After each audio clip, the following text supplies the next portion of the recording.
Remember that Loran-C is an aid to your navigation and not a substitute for you doing your own careful plotting, periodic fixes, and dead reckoning. What the Loran-C system is.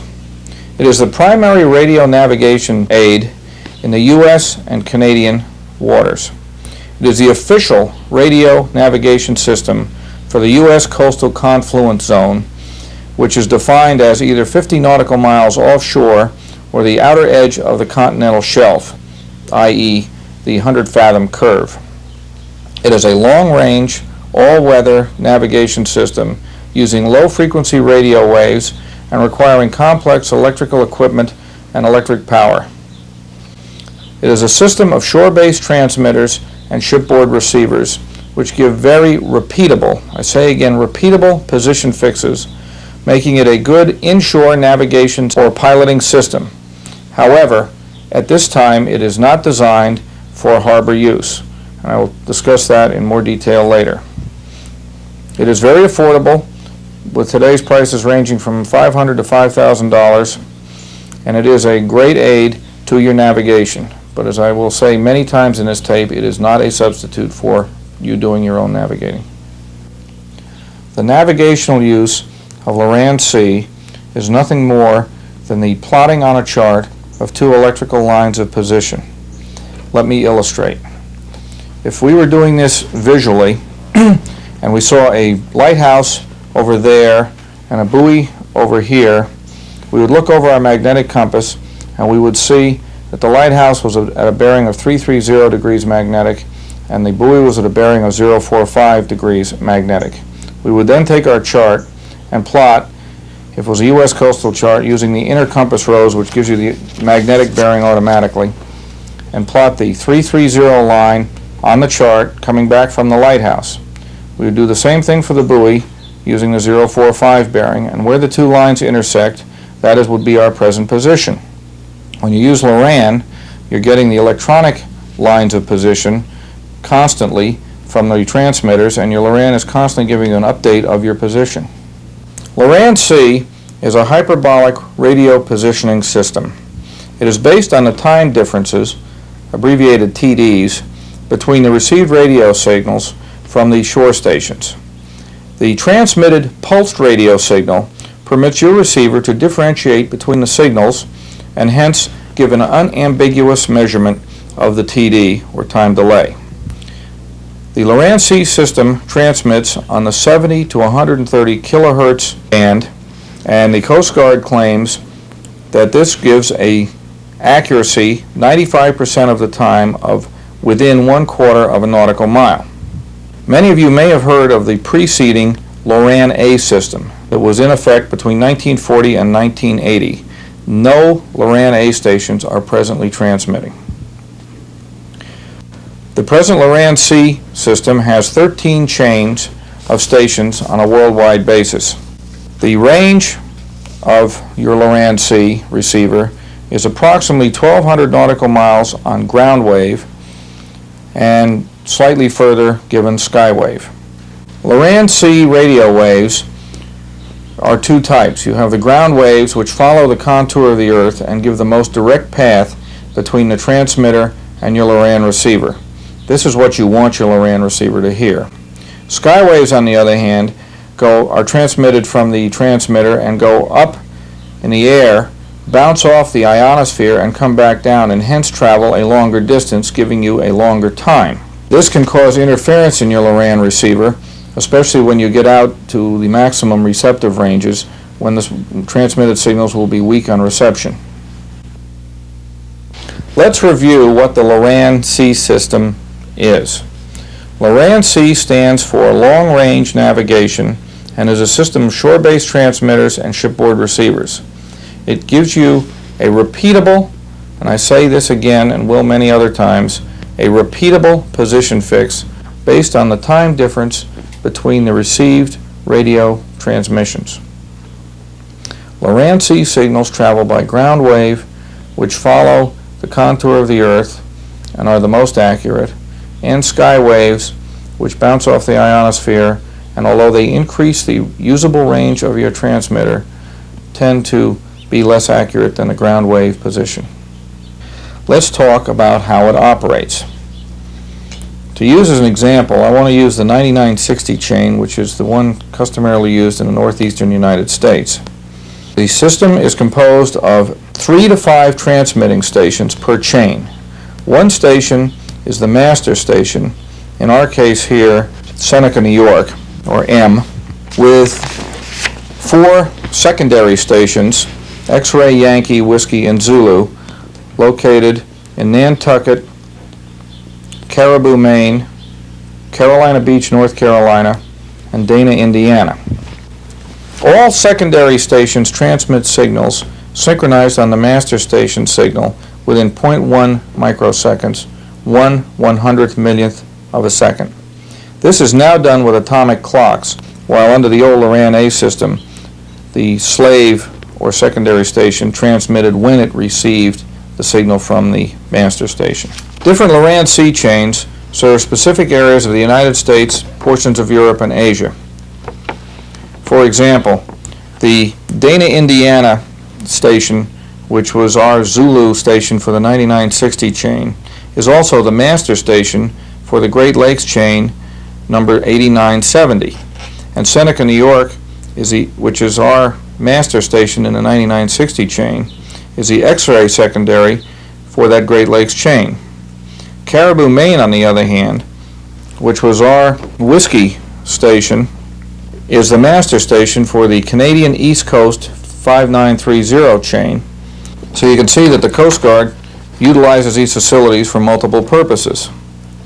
For those who already have a Loran-C, the dealer who installed it probably programmed your local chain into the set for you. The master stations on the west coast of the United States, including Alaska, are, for example, St. Paul, Alaska for the North Pacific chain, Tok, Alaska for the Gulf of Alaska chain, and Fallon, Nevada for the U.S. West Coast chain. You can refer to your manufacturer or local dealer for additional information on the best chain to use in your own operating area. As I said before, 9960 is a Loran-C chain designation for the New England area. This number represents the group repetition interval, or as it's normally abbreviated, GRI, of the first 4 digits of the chain's interval of transmissions. It is the time of one cycle of pulse group transmissions for the entire chain, and in the case of 9960, this would be 99,600 microseconds. When I talk about a 9960 chain or a 7980 chain, what I'm really talking about are channels, such as channels 2 or 4 on a television set. And as you know, when you take your television set to different parts of the country, channels 2 or channel 4 give you different stations. What you must do when you get to a new operating area is check the back of your Loran operator's manual, which will have chartlets of all the Loran-C chains in the world, so as to pick the one for your area. It also doesn't hurt to check with your local dealer or Coast Guard station to find out what they consider the best operating chain in your area is. Your Loran-C receiver identifies which station you are receiving by the shape of the pulse itself.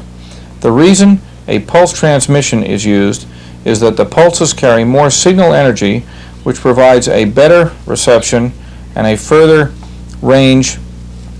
The pulses are also a key to identification.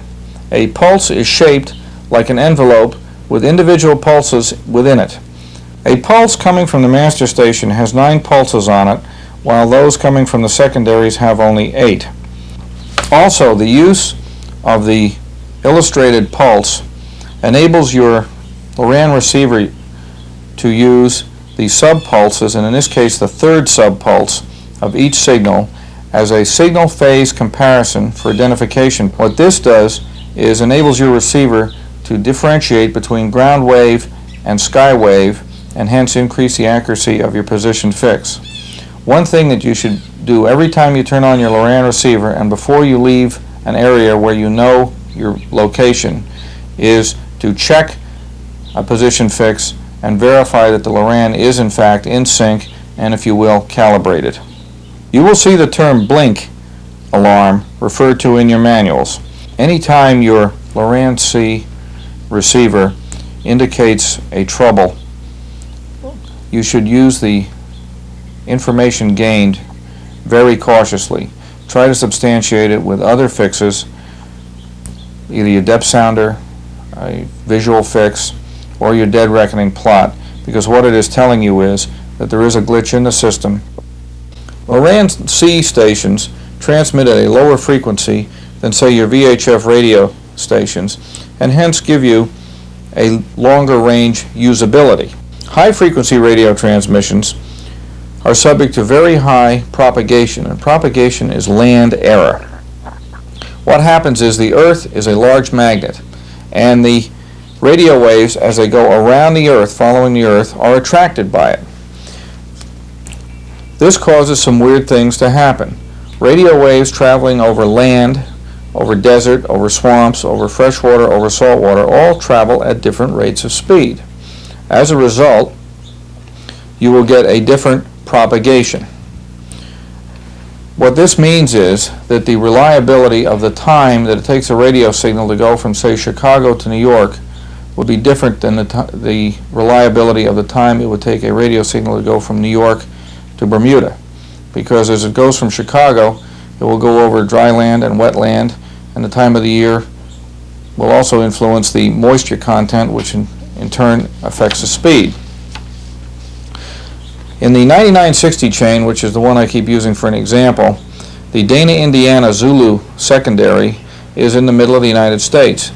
This secondary is prone to have a higher propagation or land error than the other stations, and hence I recommend to our users in the Northeast that whenever possible you use another station. Do not use Dana if you can get two of the other three.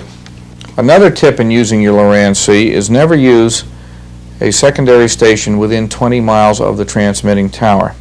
The reason for this is the hyperbolic shape of the radio waves, as was previously illustrated, will give you two position fixes for one readout on your Loran-C. Also, because of the closeness, you're apt to have a lot of electronic interference, and it is just not a reliable or viable navigating aid at that point in time. Another problem that you can experience with Loran-C transmissions is if you're in the vicinity of any major naval installations. A couple of years ago, when the Grenada invasion was in progress, some of our customers were complaining that their Loran-Cs would not work in Chesapeake Bay. Well, what had happened was the Navy has some major fleet transmitters that are transmitting somewhere near that 100 kilohertz band, and while the invasion was in progress, the Navy was very busy talking to the fleet. This had the overall effect of wiping out their Loran-C transmissions, and hence your position fixes with a Loran-C receiver. This system is fallible and is something that you have to remember. One of the things that causes me the greatest concern is that people who buy Loran and radar and then presume they can go tearing off at 40 knots in a fog with nary a worry about the hazards either of vessels in the way or knowing where they are. It just doesn't work that way. You have to do your old-fashioned dead reckoning plotting all the time and use your Loran and or radar, for that matter, to update your position. I have mentioned skywaves in this presentation, and what they merely are the radio transmissions which go up from the transmitting tower towards the heavens rather than straight out parallel to the earth. Now, many of you have listened to the car radio at night when driving home from a vacation trip and have been surprised to hear Canadian broadcasts or Mexican broadcasts on your radio. This is because the radio waves are going up and hitting the ionospheric level, which is a layer about 200, 300 nautical miles above the Earth. The problem with skywaves are, when trying to use time delays, is that the ionosphere goes up and down during the day and during the evening.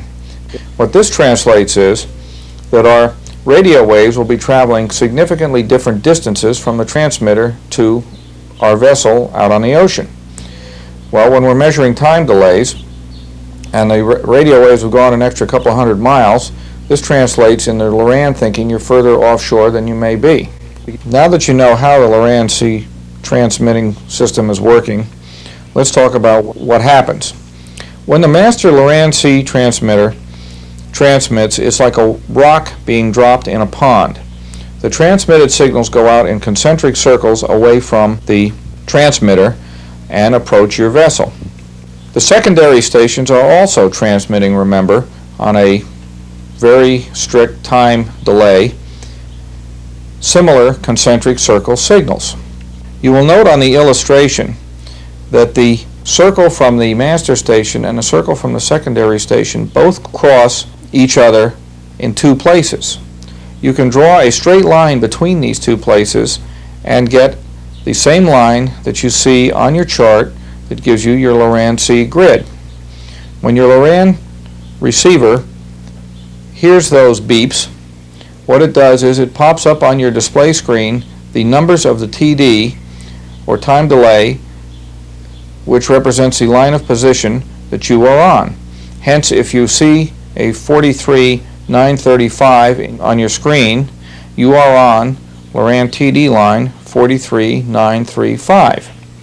As you will remember from the previous visual line of position exercise at the beginning of the tape, you know that you're somewhere on that line, but you don't know where you are. So what you have to do is look at your other window or other readout on your Loran-C receiver and look for another TD and find that one, and where they cross, you are. This grid system makes it very simple for you to navigate up and down both coasts of the United States, most of the Mediterranean, parts of Northern Europe and the Pacific, and know where you are all the time. Your Loran receiver, remember, is reading TDs. It is reading the electronic time delay between the transmissions of the master and secondary stations. It is not reading latitude, longitude.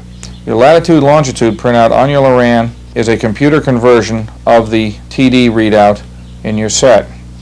And any errors that are inherent in the TD reception are going to be included in your latitude, longitude readout and resulting accuracies. And I strongly recommend, and do myself, use the TD printouts whenever I can get Loran-C charts.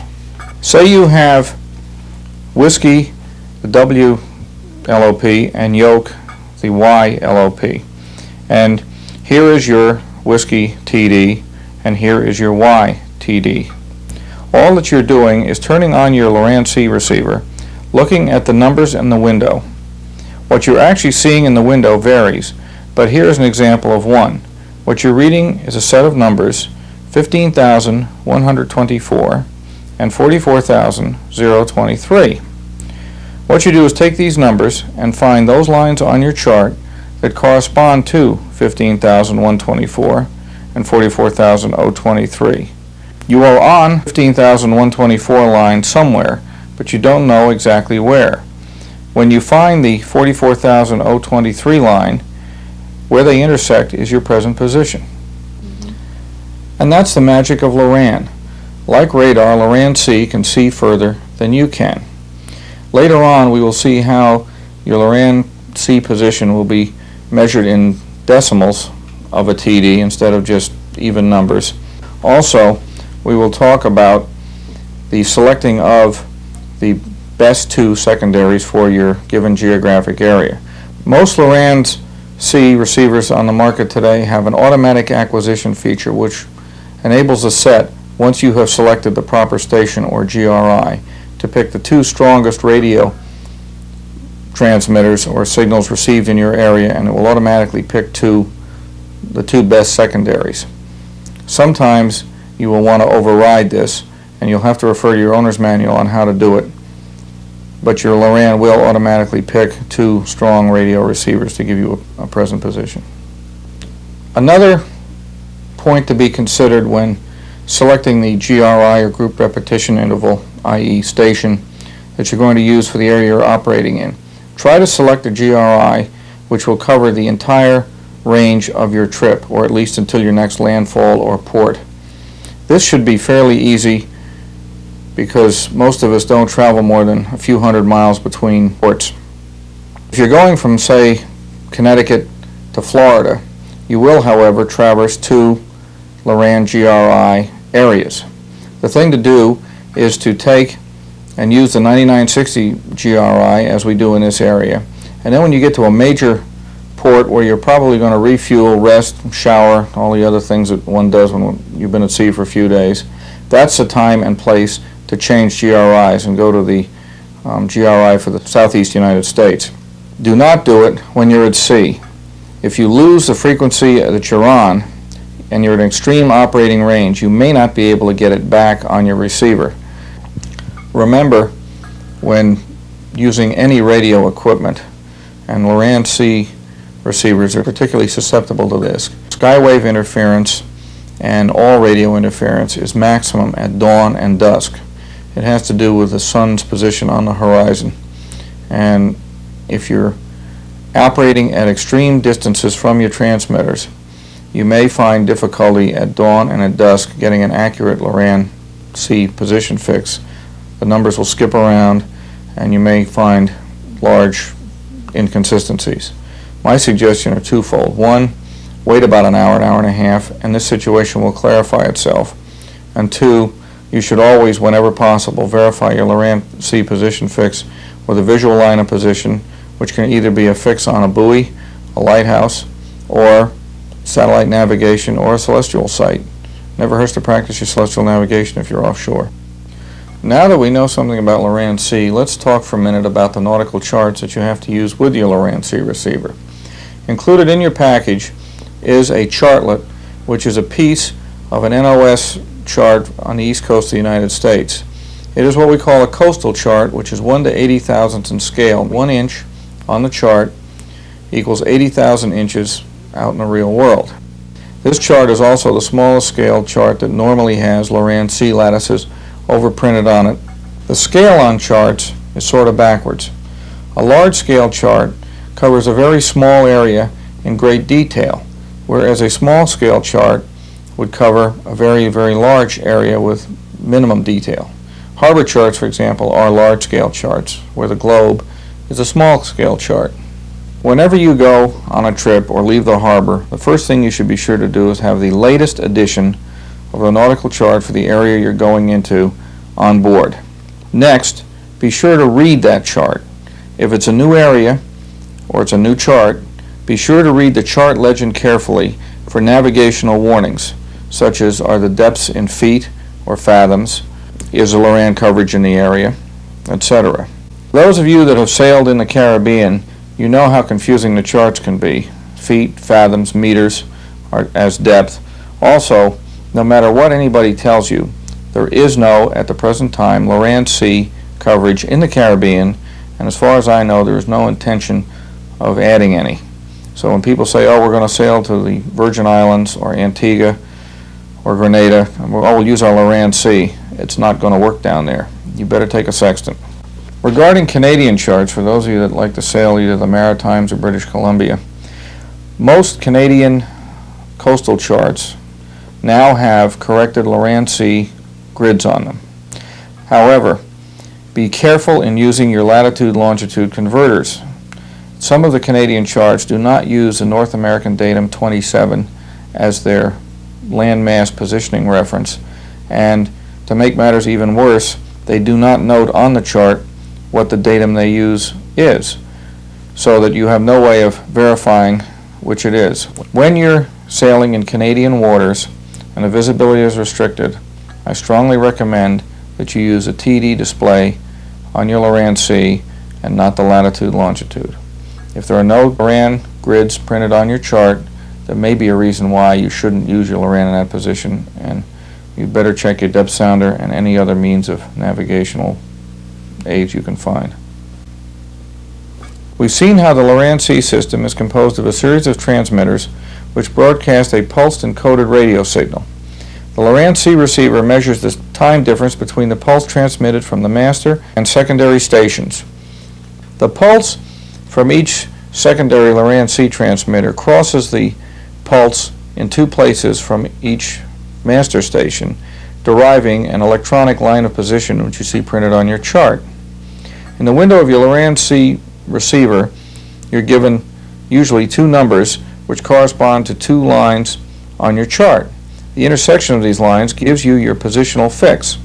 The shape of the pulse, the envelope, helps your receiver identify the transmitter and determine whether the chain is functioning properly and which station it is in fact listening to. Your Loran receiver is programmed for the local chain in your area and must be reprogrammed if you travel outside of its reception zone. Loran-C is a low-frequency transmission which travels primarily by ground wave. The accuracy of the transmission, however, can be affected by skywave, which is influenced by the height of the ionosphere and interference from other radio transmissions. And finally, we discuss the necessity to study the chart legends and be familiar with the area into which you are sailing. The next thing we want to discuss are the technical problem areas that your Loran-C system has built into the system. The first one of which is an area called the baseline extension. This is an area around a line running from the master station through the secondary station and then away from the secondary station. And as you can see from the hyperbolic shape of the Loran-C radio transmissions, that in this area you get a lot of problems. You should also never use any secondary Loran station within a 20 nautical mile radius of the transmitter. Again, the hyperbolic shape of the Loran-C transmission causes serious reception problems in this area. An example of this would be using the 25 to 26,000 X-ray station around Martha's Vineyard, Nantucket, Massachusetts. If you're in the Nantucket Sound, Martha's Vineyard area, you still have the Caribou, Maine, and the Carolina Beach secondaries, as well as Dana, Indiana, to fall back on, so you should not have a problem. Again, remember, when you embark on a cruise, do not forget to select a place to change over from one set of secondaries to the next, so as to avoid losing all your frequencies and not knowing where you are. A second inherent flaw in the Loran-C system is something called cycle selection error. This is primarily caused when one is operating at extreme distances from the stations, and when you have a weak signal, the skywave reception and the ground wave reception will come in together and confuse your Loran. It, however, can also be caused by dirt or ice on your antenna, which will again cause a weak signal to be received by the set. It can be caused by electronic noise on board your vessel, such as color television sets, alternators, fluorescent lights. It can be caused by antenna shielding by things such as mountains, tall buildings, and local radio interference, such as the example previously given of Navy transmitting stations on the shore. Precipitation static due to weather systems is a major cause of cycle slip error.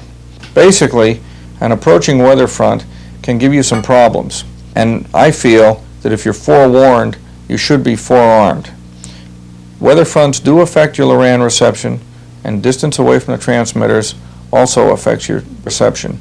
And when the two get together, the effect can be pronounced. Cycle slip can yield errors in your position of up to 5 nautical miles, especially when confronted with severe weather systems or extreme operating distances. There are 3 ways to verify cycle slip. One would be to check your Loran-C plot against a known position. Visual bearings taken on lighthouses, navigation aids, or for that matter, celestial sites. The second technique would be to watch your SNR, signal to noise ratio, for sudden abrupt changes. The best way to do this is keep a logbook on a regular basis of what your SNR readings are. The third technique would be to frequently plot your position and look for positions that don't fit the curve. If you're proceeding along at a heading of, say, 090 at 5 knots, and you have 3 positions a half hour apart of about 2.5 miles, more or less at 90 degrees, that's pretty good. But if all of a sudden one appears 10 miles to the northwest, I would be a little nervous about my Loran position. The next error feature, if you will, is the signal to noise ratio, or SNR. And every brand and every model of every brand handles this a little differently. Many of your sets have internal notch filters which are preset at the factory, which take care of the signal to noise ratio. Others have external notch filters which are set by the technician who installs your Loran and tunes it to your boat. These again you can't touch. The third type, and becoming more prevalent, are those with external notch filters which you can set yourself depending on the situation around you. My suggestion there is you must read your owner's manual in great detail, and if you're still having problems, go back to where you bought the set and say, look, I paid a lot of money for this set, I'm having trouble with the notch filters, please come down and help me adjust them. If you've dealt with a reliable electronics dealer, there should be no problem.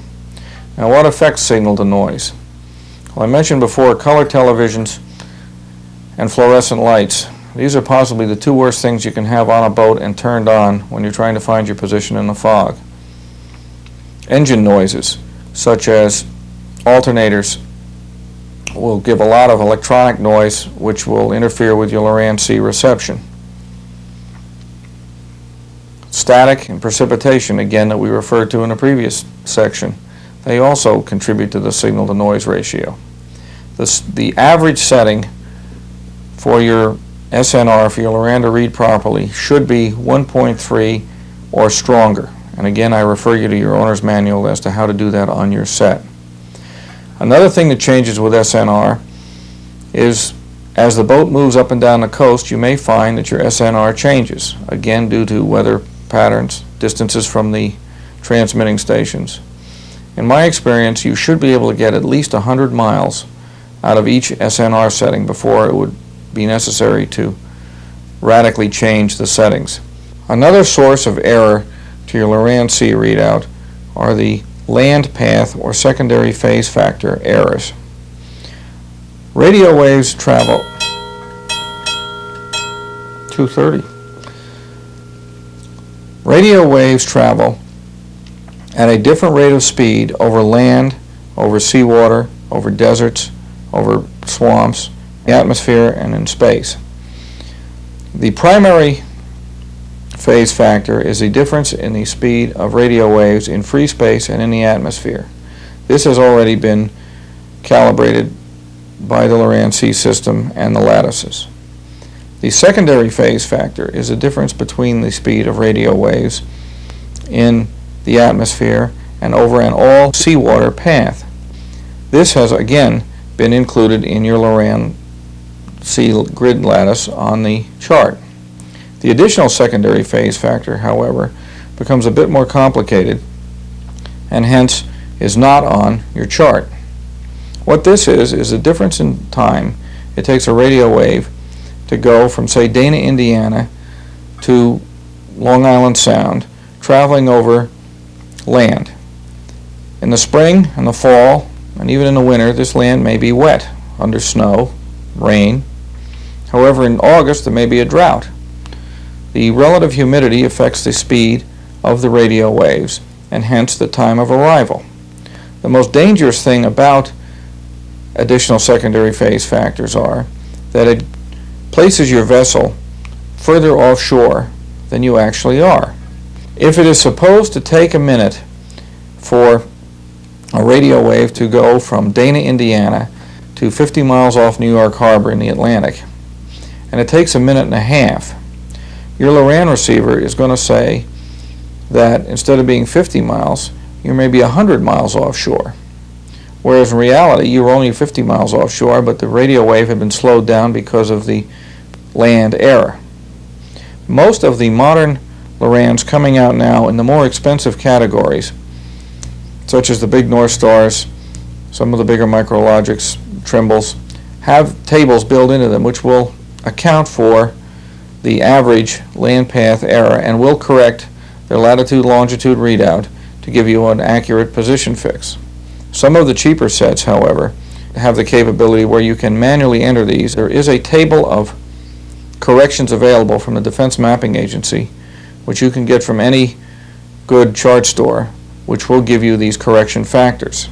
The important thing to remember, however, is that uncorrected Loran readouts for land path error or the additional secondary phase factor will place you further inshore than you really think you are, which of course is the dangerous side of the position to be on. One reason we do not have Loran-C grid lines on some coastal chart areas is due to the additional secondary phase factor in that local area. You will note that there are no Loran-C grid lines in the areas such as Peconic Bay in the hook of the east end of Long Island. If you try to use your latitude-longitude readout, you may have up to a half a mile error. And those of you who have sailed in this area know that a half a mile error can mean real trouble. My suggestion whenever you get into an area such as this one, on the first clear day, take a little trip around through the area and write down the TD numbers or the major navigation aids or other places that you want to go in that area. The additional secondary phase factor error is geographically inaccurate, but it is repeatable, which means that you can come back to that point time after time after time, although if you try to extrapolate it on the chart, you will find that you're not where you think you are. Two exercises to check the accuracy of your Loran plot come to mind. One, to check the calibration of your set. You should, on a clear day with minimum traffic, stop your boat at the entrance to your harbor and write down the latitude, longitude, and/or TD position of the entrance. Write this on a label and stick it next to the Loran. That way, every time when you leave the harbor and you turn the Loran on as you're leaving, you can verify that the set is calibrated and giving you an accurate position fix by simply looking at it. Do the numbers on the screen match the numbers on the label? If so, everything's fine. The other thought that comes to mind is that when you're operating in an area where you're suspicious of the reliability of your Loran printout, plot your Loran TD position as shown on the TD scale on your Loran set. Then read the latitude-longitude scale and plot that on your chart. Are they the same? Are they way apart? Doesn't prove anything conclusively, but if they're apart, it might make you wonder. There are a few miscellaneous type errors which we should briefly mention before we conclude this section. The first one is called computational errors. Your Loran-C receiver is really a navigational computer, and as such it is doing a number of calculations and computations which will involve rounding errors. These will normally yield positional errors of not more than 30 feet, which are really insignificant, but you should be aware of them. The next type of error is called dynamic lag error. For those of us in sailboats, it's not really too much to worry about, but some of your faster power boats and those of you that are using Loran-C in aircraft, it is definitely a factor. If you make a sudden change in course at a relatively high speed, it may take your Loran a few instances, like 15 or 20 seconds, to catch up with the turn. This can lead to errors of up to 50 feet, which again is not significant unless you're flying. Signal propagation errors. These are the ones that we have touched at great length about involving the land path error. The significant thing about signal propagation error is that it is a repeatable error.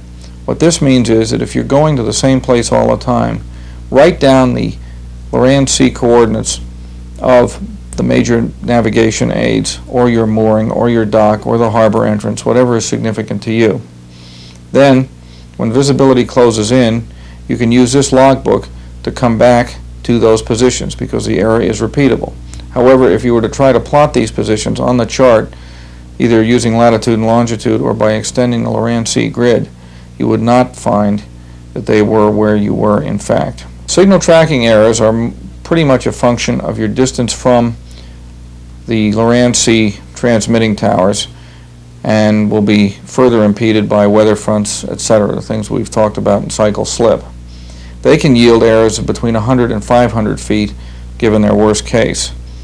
Again, if you're plotting your Loran-C fixes on a regular basis, say with a sailboat every half hour to an hour, with a fast power boat every 15 minutes to a half hour, if you start experiencing these type of errors, you will see your position plots start to become erratic, and that should warn you that things are not going as well as you'd hoped.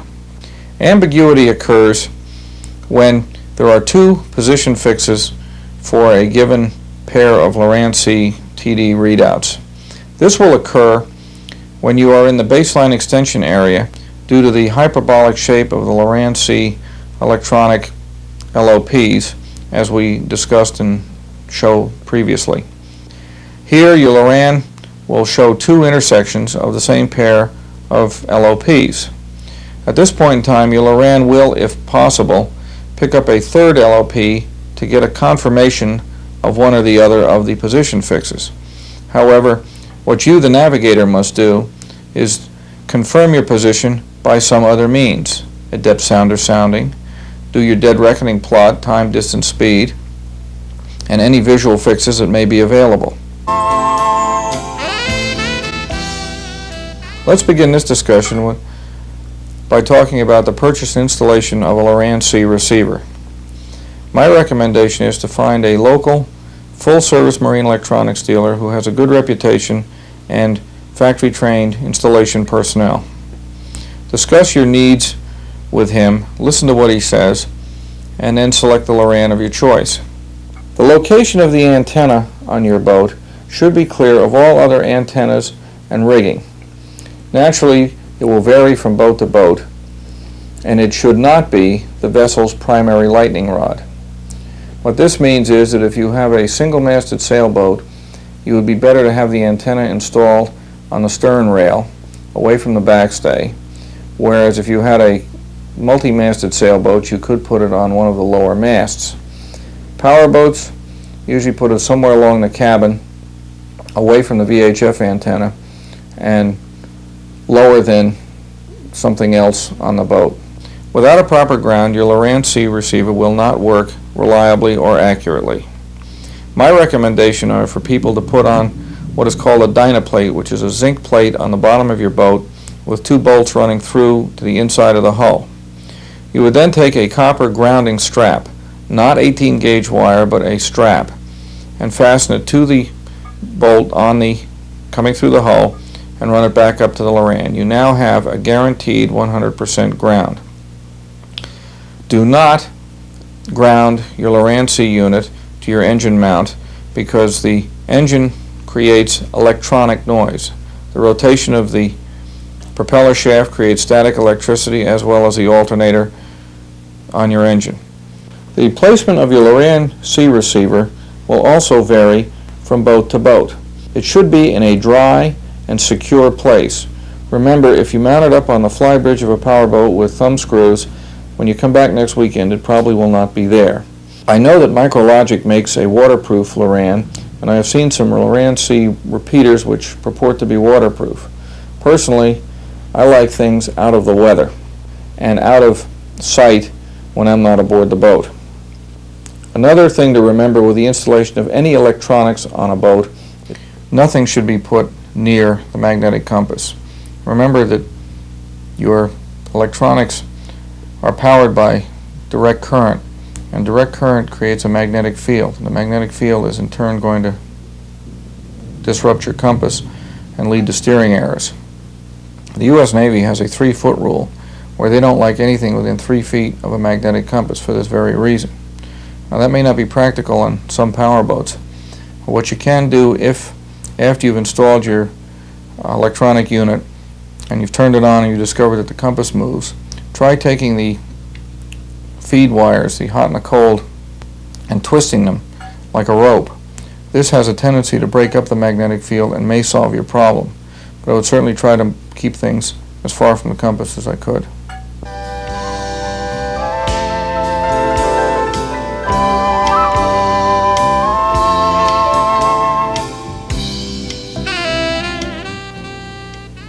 Now let's talk about how to use your Loran-C receiver. First thing you should do is study the operating manual in detail. Go down to the boat when you're by yourself and there are no distractions, and sit there with the manual and the set and play with it. Familiarize yourself with the various functions and how to bring them up and what they'll do for you. Remember, each manufacturer's Loran operates a little differently, and sometimes with even Lorans of different models within the same manufacturing brand will operate differently. So you really have to study the manual to find out how the machine works. Now that you're familiar with the set, turn it on and if necessary enter the GRI, group repetition interval. Chances are your installer has already entered it into the unit, and most Loran-C receivers today have a memory battery which enables you to retain the GRI in the set and not have to re-enter it each time you turn the set on. Before you depart on any cruise, you should check the local notice to mariners. This is a publication that is put out by each Coast Guard district weekly, and it details the aids to navigation which are either missing or out, any special regattas or problems such as channels being dredged, bridges being repaired, which would be of interest to the mariner. It also details, for our purposes, what's going on with the local Loran-C chains. This one here that I'm holding is a local notice to mariners from the 3rd Coast Guard District, which is New York, and it was dated 29 April 1986, and it says, Loran-C proposed off-air time. It is proposed to take Loran-C station Seneca, remember that's our master, off the air for the period 1100 GMT to 1400 GMT, 10 June 1986. The purpose of the off-the-air time is to perform transmitter maintenance. Now, what that means is that if you tried to turn your Loran on during that period, it wouldn't work. It wouldn't work not because the set was deficient, but because that system is turned off. Now, if you're tied to the dock and you want to come down and familiarize yourself with Loran, that'd be one thing. But if you were out in the middle of Block Island Sound in a dense fog, it could have much more serious consequences to you if you didn't know that the Loran system was about to shut off. Also, these local notice to mariners do tell you about buoy changes so that you can mark your charts accordingly. There's nothing like plotting a course to a buoy and running overnight and finding out the next morning that you think you've arrived but you can't find the buoy. Also, when you're checking your charts over and planning your trip, be sure to check to see that there is in fact a Loran-C grid overprinted on the chart. If there is no grid, I would be very cautious about using my Loran-C in that area. It means that the land path errors are probably significant, and hence the projection of the Loran-C lattice is inaccurate. The next thing to do is to select the best 2 secondary stations for the trip that you're planning. The smaller the gradient of the lattice on the chart, the more accurate the Loran-C position fix because of the smaller distance between the TDs, and also to select the 2 TDs which have the best crossing angles. What I mean by crossing angle is the ideal intersection between the 2 lines would be at 90 degrees. This gives you a minimum common area of the 2 LOPs. If the lines are running almost parallel, yes, you have a position fix, but it might be a mile long. The next thing to do is check your notch filters for a proper SNR. Again, remember, you should get at least 100 miles out of one SNR setting. If your set does not have adjustable notch filters, not to worry. Then, after you have put the proper GRI in, you've picked the 2 best secondary stations, you should lock your Loran-C receiver in the tracking mode.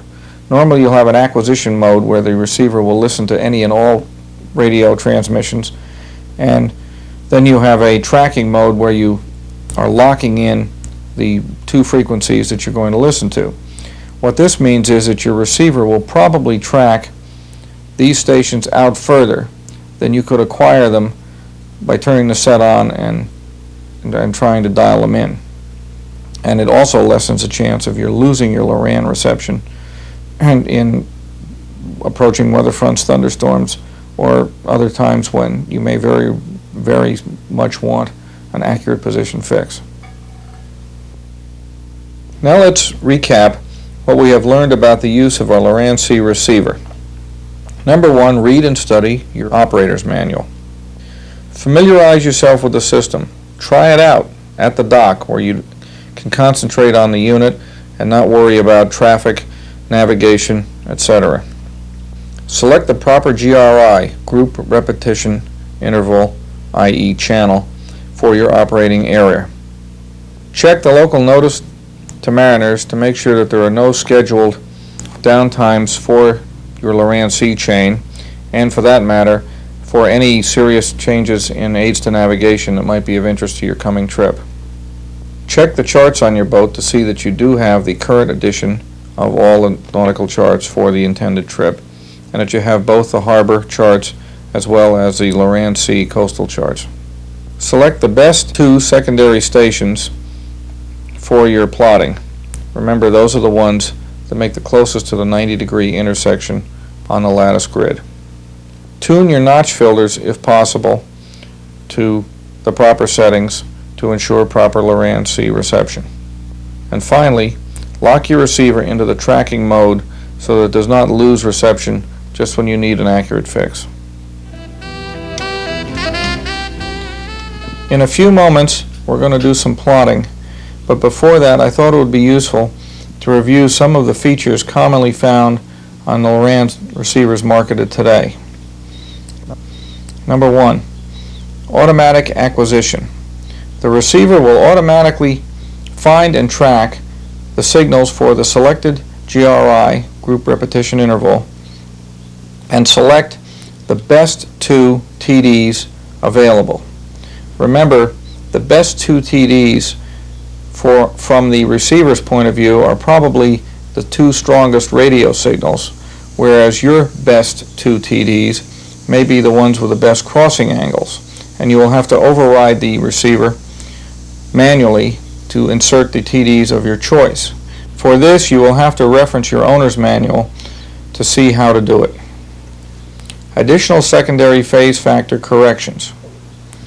We've discussed the additional secondary phase factor land path error at great length, and as I mentioned before, some of the more expensive Lorans have these tables already built into the navigation computer. When they do, you will get a readout that has already been corrected for the land path error and hence have a more accurate position fix. On some of the less expensive models, you will have to enter these corrections from the tables, which are available from your local chart agents.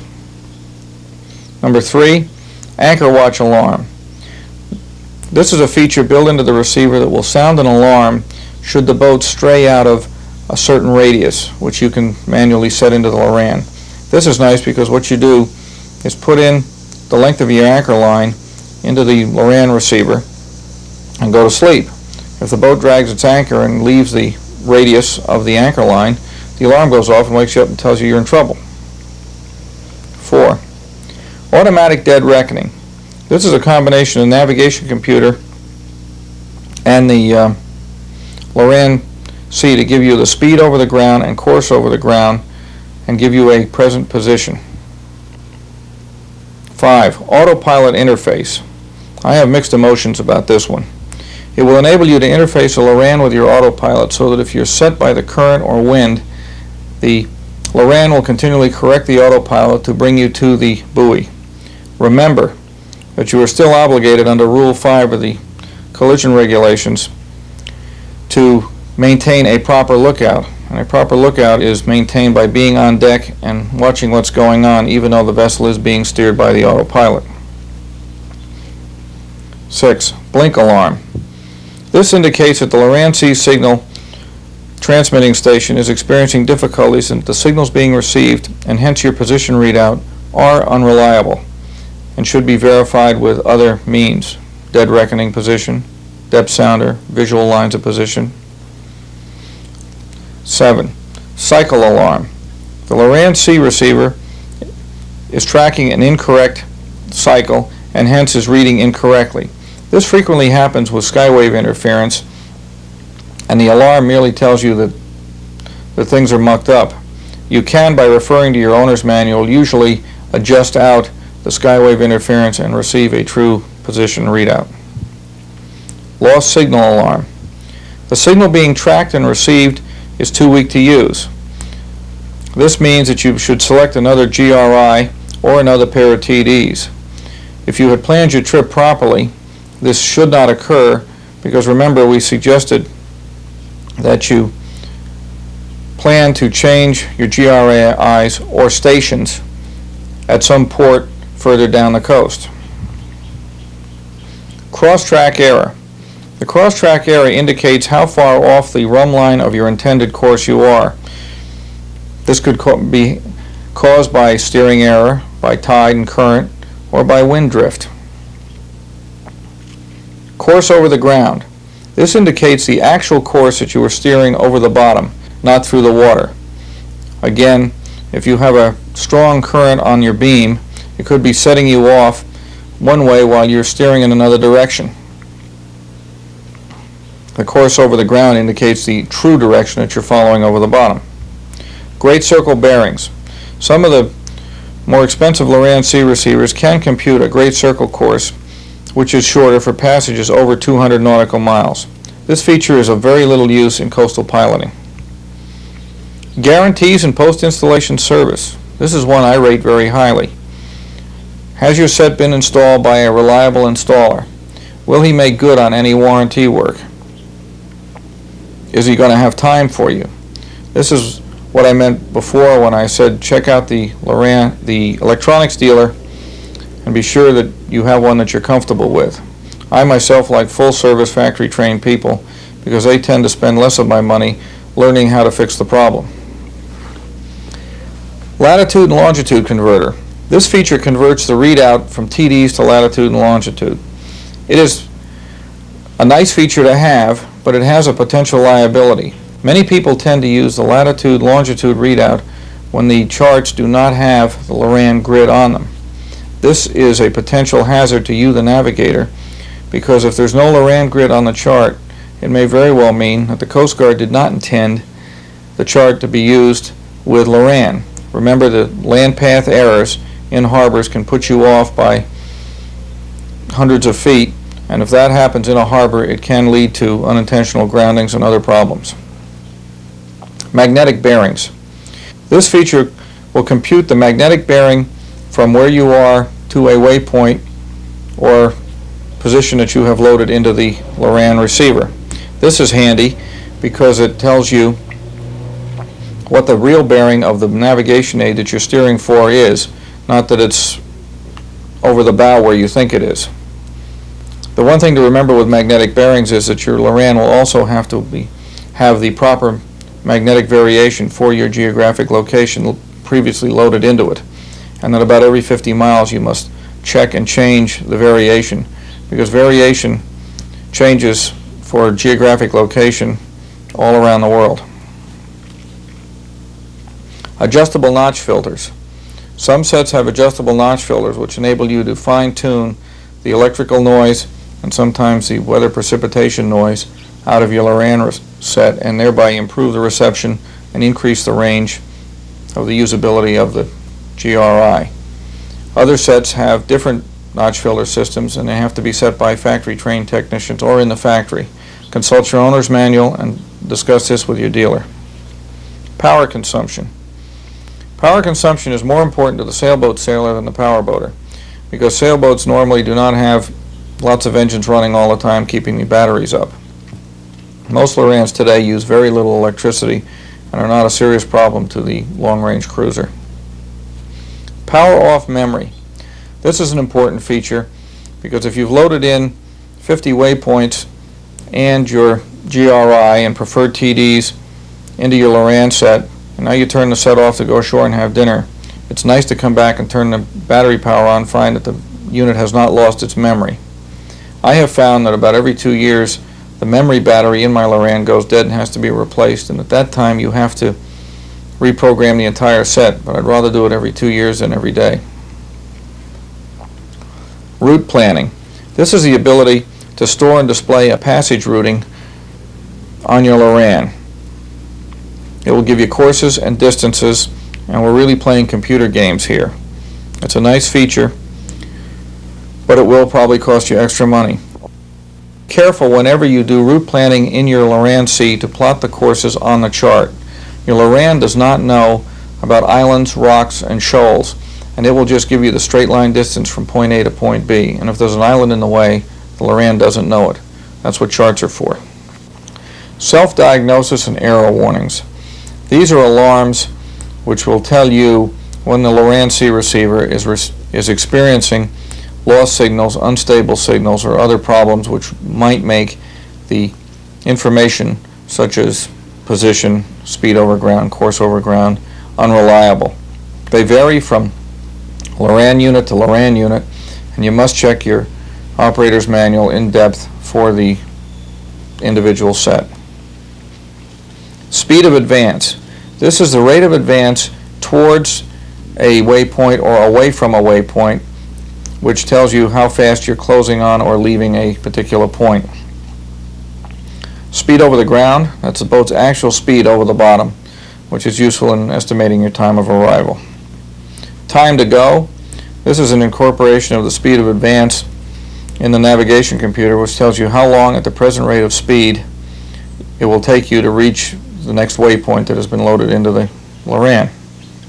Waterproofing. This is especially important if you have a unit installed on a flybridge of a powerboat or in the cockpit of a sailboat. Is the unit really waterproof? If it isn't, be sure you mount it below decks where it's going to be out of the way. Waypoint storage.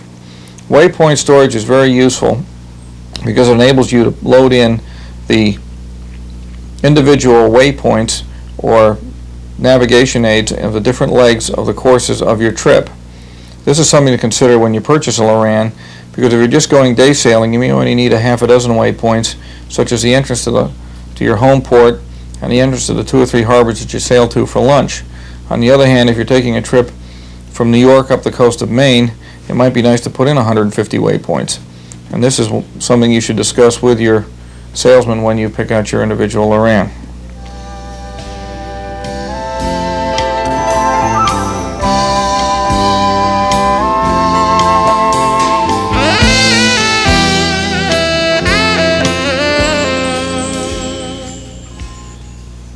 We are now going to take a look at how to plot your Loran-C position. Before we do, I'd like to go over some basic rules for dead reckoning navigation, which are very applicable here. Number one, you always have to start with a clean, up-to-date chart. Two, you always plot your intended course line on the chart in pencil, no matter whether you're using Loran-C, dead reckoning navigation, satellite navigation. You've got to draw the line on the chart. The electronic machines do not know about rocks, shoals, islands, and other hazards. Also, always write on your chart in pencil. That way you can erase later and reuse the chart. Next thing you do after you've plotted the course is you label everything. You label the course line in 3 digits. If the course were 330 degrees magnetic, you'd write 330 MAG. That differentiates it from true north.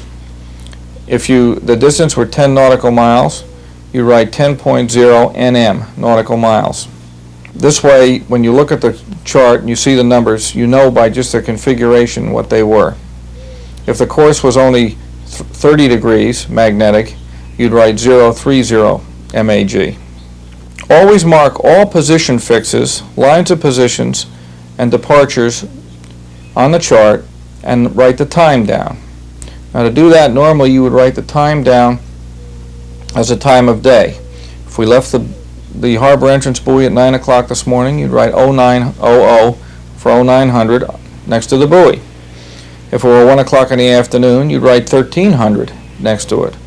And if you're operating on an extended voyage, you'd also write the date in under the time so as to know what day you were there. At least every 5 to 10 nautical miles, or every 2 hours, whichever comes first, you should plot your position on the chart by whatever means available. A Loran-C fix is fine. It doesn't hurt if you have navigation aids such as lighthouses or buoys in sight to corroborate that Loran-C fix with a visual LOP. If you have a Loran fix on the chart, make an X on the chart where the Loran fix is, write the time down. If you plot an LOP from a lighthouse, draw the line and write the time and the bearing down. That way, a couple hours later, when you go back to look at the chart, anybody can understand what you did. Always plot on the chart, in pencil again, whenever the boat speed or direction changes. This is the only way you're going to know where you are now. Remember, careless plotting of Loran-C fixes will result in the same erroneous results and subsequent problems as it does with dead reckoning navigation. Remember that your estimated time of arrival is equal to the clock time that you left the point of departure plus your estimated running time for the distance from the point of departure to your destination. It could be important to you if you have an electronic failure and your Loran goes out at 3 o'clock in the afternoon to have made a 2 o'clock entry on the chart of your position, either by Loran fix or visual, because it will be much easier to try to reconstruct where you are at 3 o'clock if you only have to go back to 2 o'clock rather than 7 o'clock this morning when you left the harbor sea buoy. Now let's do some plotting. There are two ways to plot TDs on the chart. The first way is with the interpolator that you'll find in the upper right hand corner of your chartlet, and the second way is with the plotting card which is included in your package. We will do the interpolator first. Feel free to stop the tape at any time if you feel you need more time to work on the problems, or run it back and go through the example again. Now what I want you to do is find the hatchet reef buoy, which is here. It's in the upper left hand corner of your chartlet below Hatchet Point and just to the right of Long Sand Shoal. What you will do to use the interpolator is you will first find the 26,000 line grid, which are these two here. This line that is to the right of Hatchet Reef is the 26,230 line. The one to the left is 26,240. What we will do is measure the distance between these two lines with your dividers like this.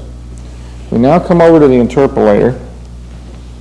We put the bottom tine of the divider on the horizontal bottom line of the interpolator and slide it from right to left, keeping it vertical, until the right-hand tine touches the outer marker on the interpolator. What I do here is I put a pencil mark down like this on the interpolator so I can easily find that spot. Now we'll go back to the chart and we will measure the distance from the 26,230 line to Hatchet Reef buoy. We now go back to the interpolator and put the bottom tine again where on the horizontal and place it where we just made our pencil mark. You will notice that the top of the divider is about in the middle of the distance, and if you carry this line that it is on out to the left-hand side of the interpolator, you'll see that it comes at about the 50 line. If you'll notice, this goes 0 to 100 or percentage, so what we have is, in effect, a distance of 50% of the distance from 26,230 to 26,240. Now if we take 26,230 and 50% of the distance between the two, which is 10 times 0.5 or 5, you'll see that we have a line of position of 26,235, and this is 1 LOP. Now you need 2 to plot your position, remember. So what we're going to do is we're going to take the 14,000 series lines, and this one here is 14,790, and this one coming down here is 14,780. So once again, I take my divider and I measure the distance between the two lines. I come over to the interpolator, putting the bottom tine on the horizontal, and I slide it from right to left until I get to where the top tine is on the outer marker. And again, I make my pencil mark for reference purposes. I now come back to the buoy and I measure the distance from 14,780 to the Hatchet Reef buoy like this. I then go up to the interpolator, put the bottom tine on the horizontal, put the top tine and read out here on the left. Once again, we came to 50%. Well, we had 10 again between 14,780 and 14,790, so 50% of that would be 5. And if we add the 5 to the 14,780, we are going to get 14,785 as a line of position. If you cross these two, that's where hatchet reef are. I don't want to get too bogged down with this interpolator because I have a much easier way to find the TDs than using that interpolator, and that is using this little Loran plotting card which is included in your package.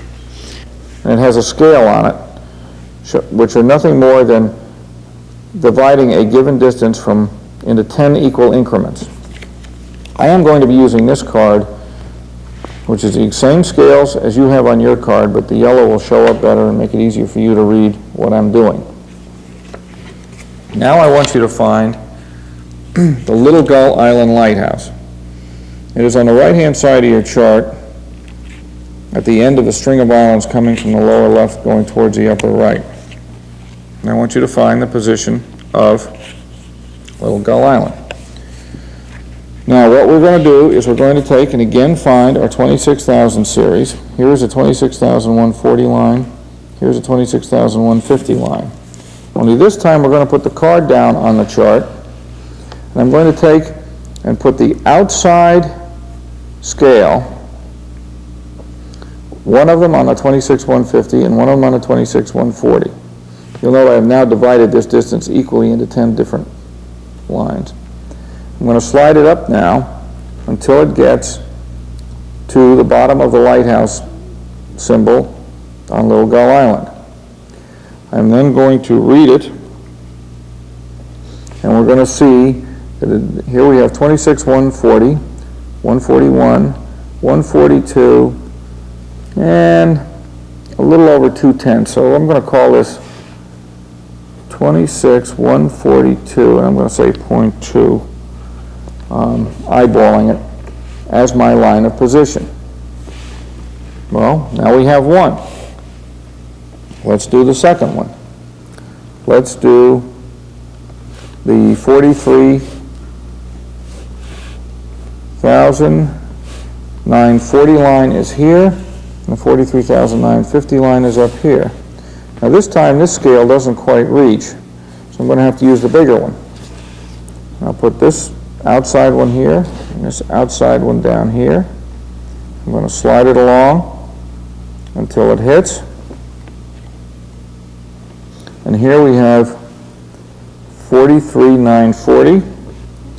1, 2, 3, 4, 5, 6, 7, 8. And it's just less than a half, so I'm going to call this 43,948.4. And that's a line of position for that. Now the third one that we can use are the 14,000 series. And here's a 14,730 line, and here's a 14,740 line. Again, using this same scale and putting the outside points on the line. We're going to go 14,730, 1, 2, 3, 4, 5, 6, and it's just over a half this time, so I'm going to call this one 14,736.6. Now we have our lines of position which define the position of Little Gull Island in waypoints. Okay, now that we've plotted TDs, everyone is going to want to learn how to do latitude and longitude. Before we try to plot it, however, I thought it wouldn't hurt to review the concept of latitude and longitude. Latitude and longitude are a global positioning grid. Latitude are the horizontal lines starting with the equator, which is latitude line 0, and going north to the true North Pole, which is latitude line 90 degrees north, or going south to the South Pole, which gives you latitude line 90 degrees south. Each degree of latitude has 60 minutes in it. These minutes, by the way, have nothing to do with watch time. Each minute, in turn, has 60 seconds in it.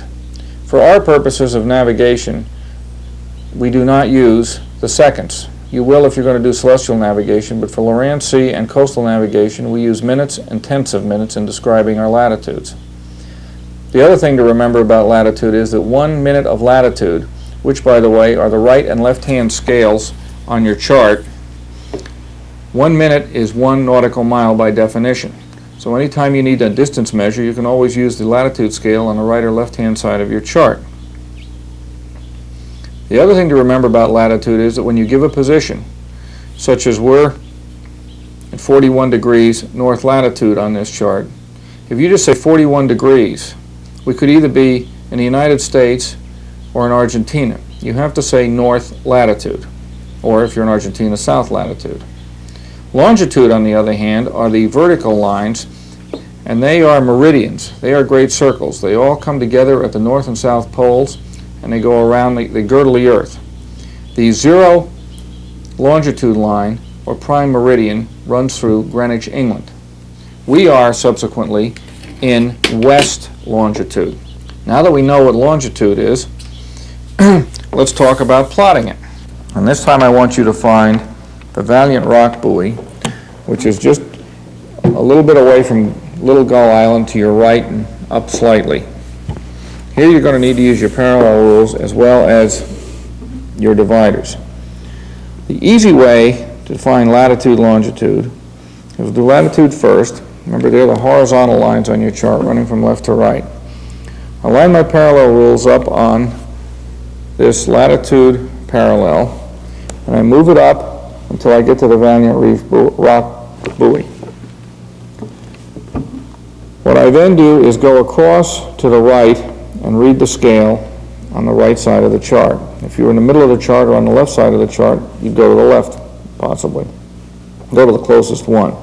Now what I do to make it easier to read is I put my pencil on the Valiant Rock buoy, I bring the parallel rule up to touch the buoy, I then bring it lightly across the scale like that with a pencil.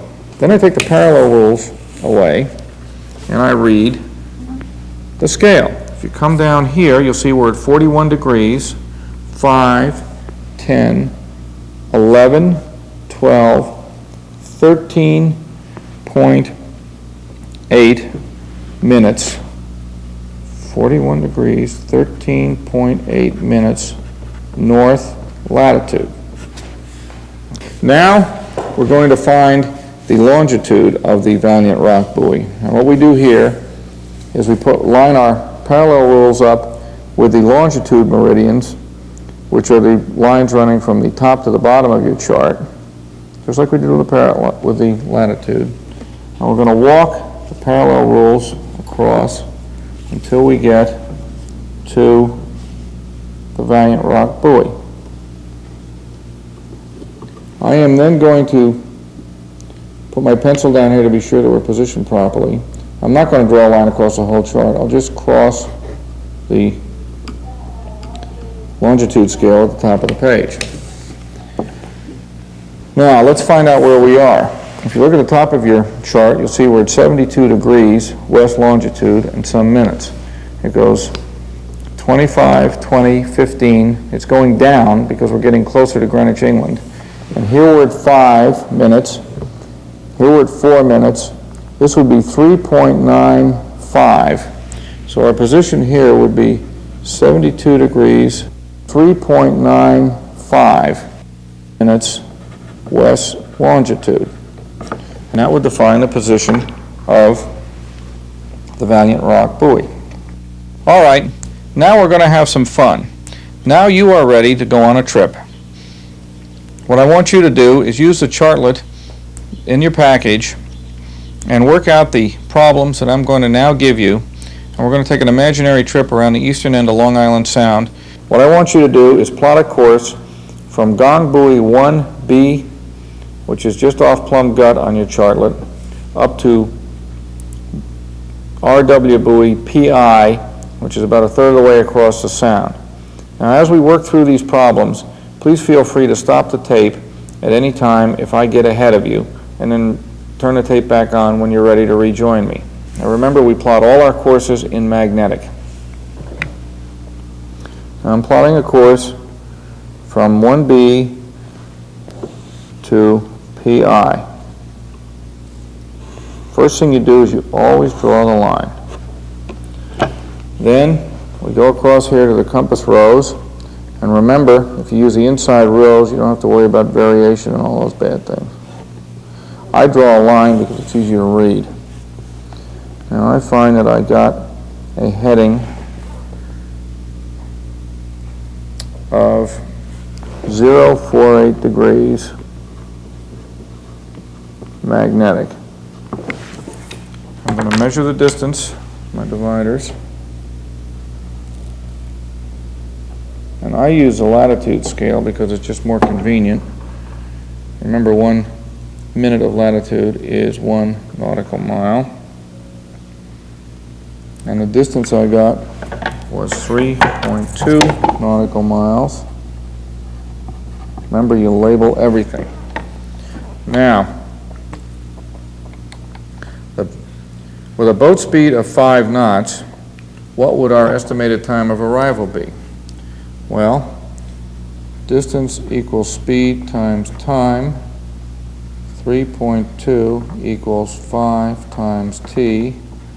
T equals 0.64 hours. To get 0.64 hours into minutes, we multiply times 60, because there are 60 minutes in an hour, and it comes out 38.4 minutes, or for our purposes, 38 minutes. Now, I want you to define the waypoints. I would like you to define gong buoy number 1B in latitude and longitude, and I would like you to define waypoint number 2, buoy PI, in TDs.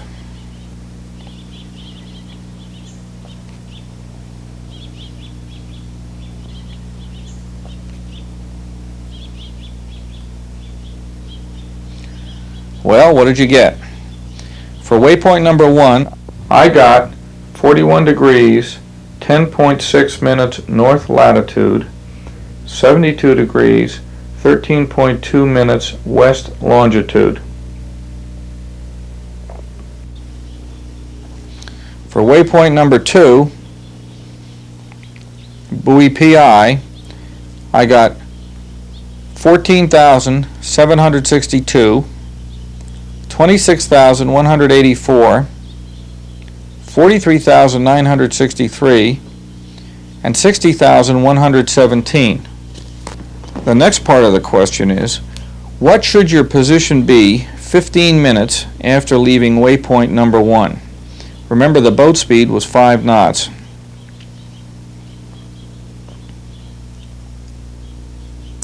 Again, the formula distance equals speed times time.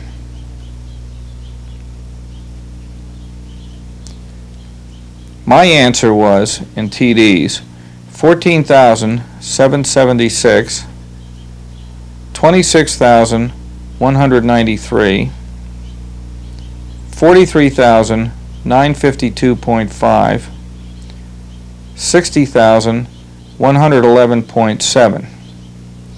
However, the position indicated by your Loran-C is not that. Your Loran-C is showing a position of 14,779.0, 26,194.0, 43,949.5, 60,111.2. What happened? Is the Loran correct?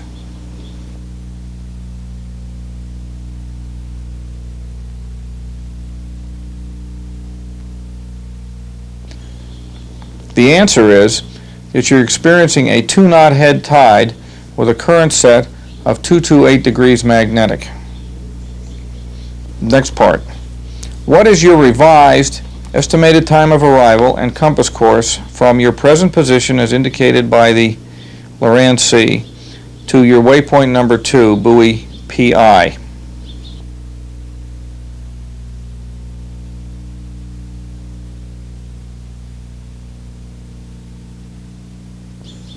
Your magnetic compass course is 048 degrees magnetic. The distance is now 2.5 nautical miles, giving you an ETA of 0.83 hours or 50 minutes from our present position, which means the entire trip will take 75 minutes or 1¼ hours. Now, if we wanted to confirm that this is where we really were, how would you do it? Well, what I would do would be take a hand, if you could see and you had visibility, I would take a hand-bearing compass, and there is a tank here on Plum Island, and there's a lighthouse over here on Little Gull Island. What I would do is plot the bearings that I took using my hand-bearing compass or looking over the ship's compass at these two islands. I find by looking at the tank on Plum Island that my compass reads 132 degrees magnetic. So the way I would solve this is I would find the 132 degree line on the compass rose, put my parallel rules on that heading, move them up so that they were on the tank on Plum Island, and I would draw my line across. And sure enough, that one visual line of position does verify my Loran position. Now, to be doubly safe, we see that Little Gull Island light bears 091 degrees magnetic. Remember again to use the inside rows. So what I would do is put my parallel rules on the 091, and I would walk them over to Little Gull Island, and I would draw my line, and sure enough it goes right through my position. We are here. The Loran did not lie. As a final test, I would ask you, what should the depth of water be where you are? What should your depth sounder read? If I look at the chart, I see it says 57 feet. So if your depth sounder reads in the vicinity of 57 feet, keeping in mind waves and status of tide, you've now confirmed your position a third way. Problem number 2. Plot a magnetic course from buoy PI, your waypoint number 2, to the New London Channel entrance buoy number 1. This is in your upper right-hand corner. Again, assume a boat speed of 5 knots. What is the magnetic compass course? What is the distance? And what is the estimated time of arrival?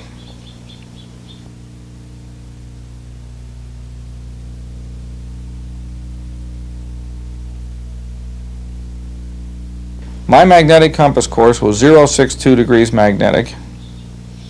My distance was 6.3 nautical miles. My ETA was 1.26 hours, or 76 minutes, or 1 hour and 16 minutes. Define waypoint number 3, which is buoy number 1, in TDs.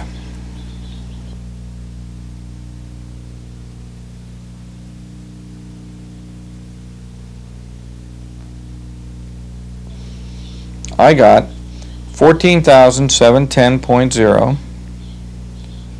26,141.5, 43,986.0, and 60,131.3. Once again, what should your position be 30 minutes after leaving waypoint number 2, that is buoy PI?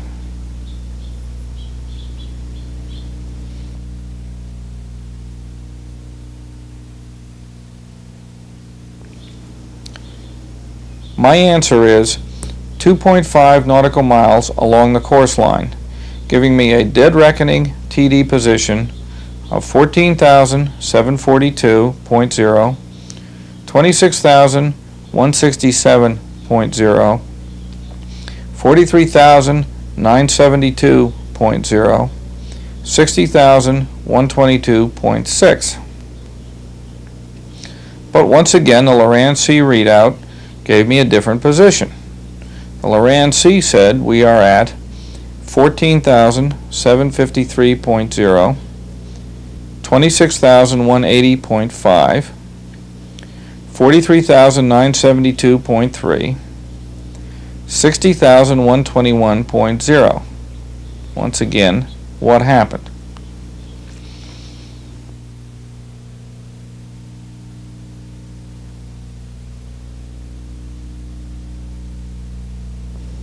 The answer is that you're experiencing a 2.5 knot head tide setting at 255 degrees true. This can be verified by checking the appropriate government or Eldridge tide and current table for Eastern Long Island Sound. What is your course made good?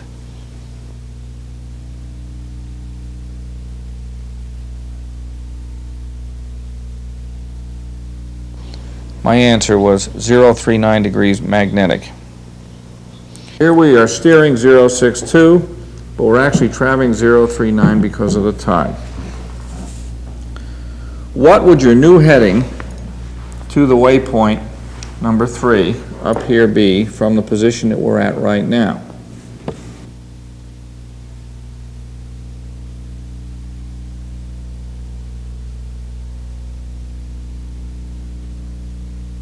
Well, let's plot it. Draw the line, go over to the compass rose, and we have a new course of 068 degrees magnetic, disregarding the current. And the distance, because the other piece of the puzzle is not only what direction do we have to go, but how far do we have to go, would be 4.9 nautical miles.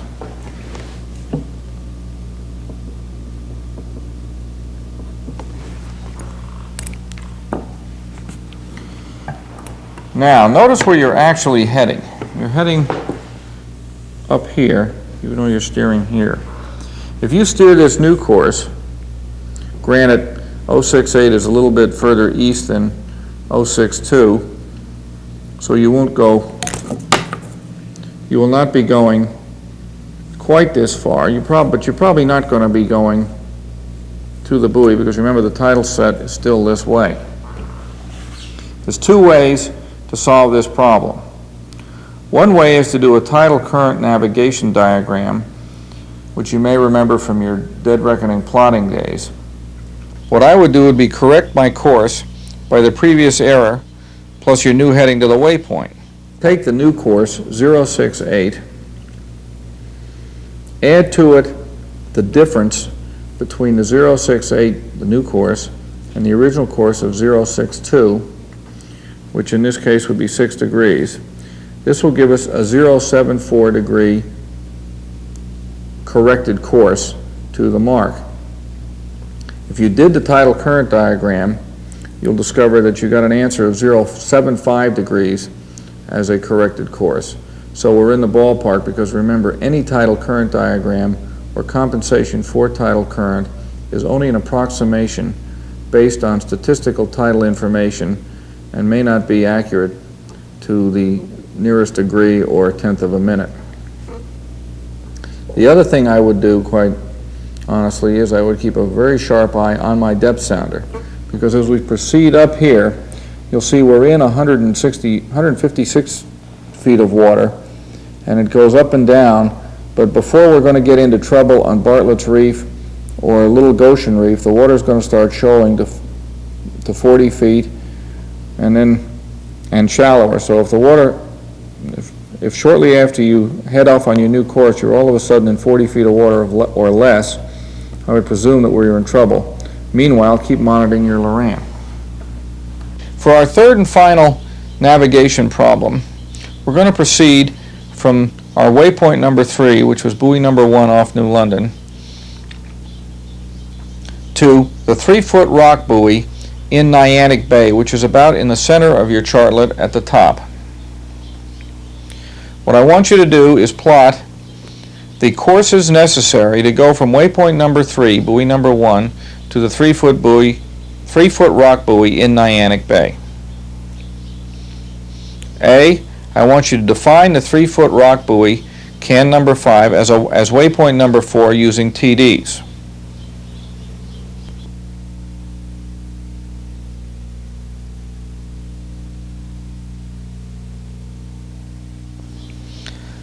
I got 14,753.0, 26,205.0, and 60,130.6. There was no 44,000 waypoint available because the chart lattice wasn't printed that high on the chart. Notice? Now, what did you get plotting a course from waypoint number 3 to waypoint number 4?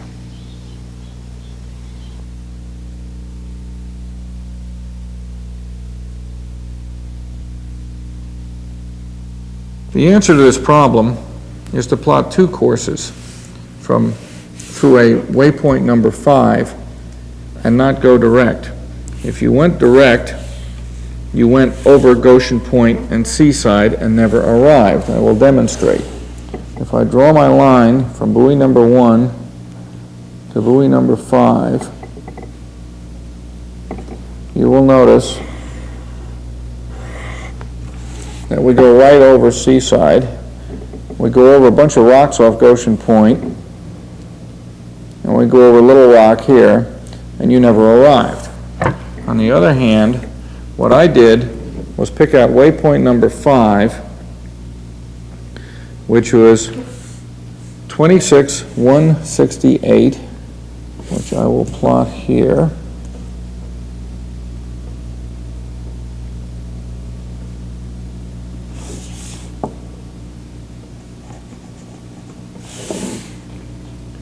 $14,736.5,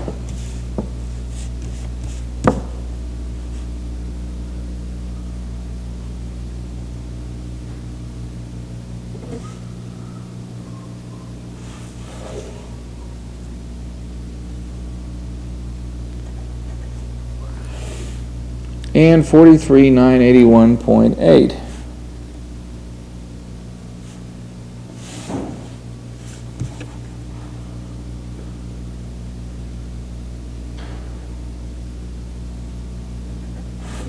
which is right here off of Bartlett's Reef. What I did was I plotted one course out to Bartlett's like this, and another course from Bartlett's into 3 Foot Rock like this. The course to 3 Foot Rocks being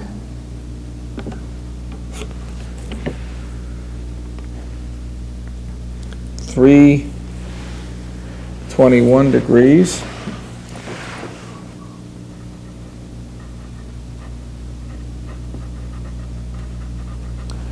and the course from waypoint 1 to waypoint 5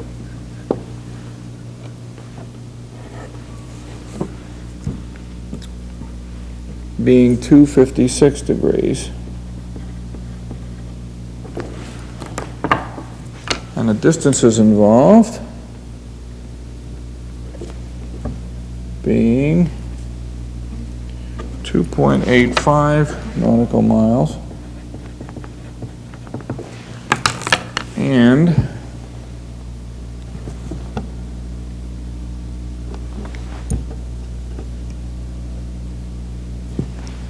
3.4 nautical miles.